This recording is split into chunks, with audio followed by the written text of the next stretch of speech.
Hi, just a short video with some vintage cards I picked up at a car boot sale today, which is quite unusual. Don't usually find cards. You often find the occasional figures, vintage figures, and some vehicles. I got a couple of vehicles today as well. But finding cards is quite unusual. And this, the person that was selling these had quite a few cards. Most of them were cut up for the proof of purchase tokens, but these ones are intact, and you'll notice that they're not even punched. And what's interesting is that we've got some duplicates here. I love the vintage cards that have the pricing stickers on, and even more so when they've got the shop's own pricing stickers. I think that they're not immaculate, of course, these types of cards. I actually prefer these because I think they're just more reminiscent of the time.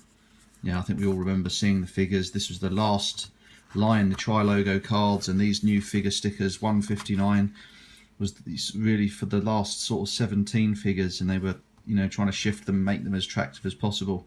The stickers are a bit unsightly, but like I say, a big fan of the stickers. So this is for Warrock.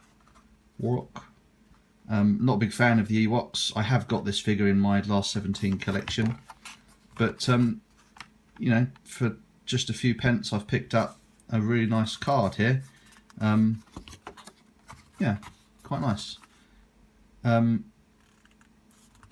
had to clean these up a bit, and you can clean cards up. Just used sort of baby wipes really, because they were quite dirty, and just a light rubbing cleans them up nicely. Here we have Romba, again one of the last 17. What I've noticed actually, which has never actually occurred to me beforehand, is that the last 17 don't actually appear on these 70 back cards, which is a bit peculiar.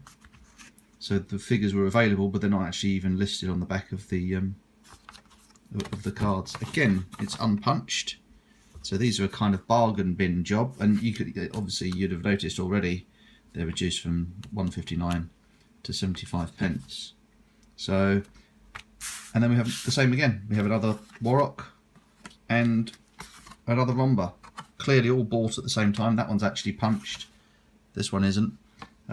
So either somebody was sort of army building Ewoks when they bought these back in 1984, whenever it was, or maybe it was two kids, and to keep the peace, as parents often have to do, they got one each. But we've got two identical Warrock cards, both unpunched, both last 17, both tri-logo, and the same with Romba.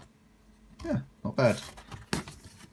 Didn't cost me very much, and I also grabbed this one just because it looked like I was buying a lot of Ewok cards. Again, last 17, I dare say bought at the same sort of time. No price label on this one though.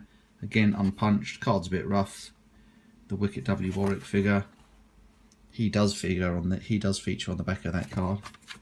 So there we are. Some vintage last 17 Return of the Jedi cards.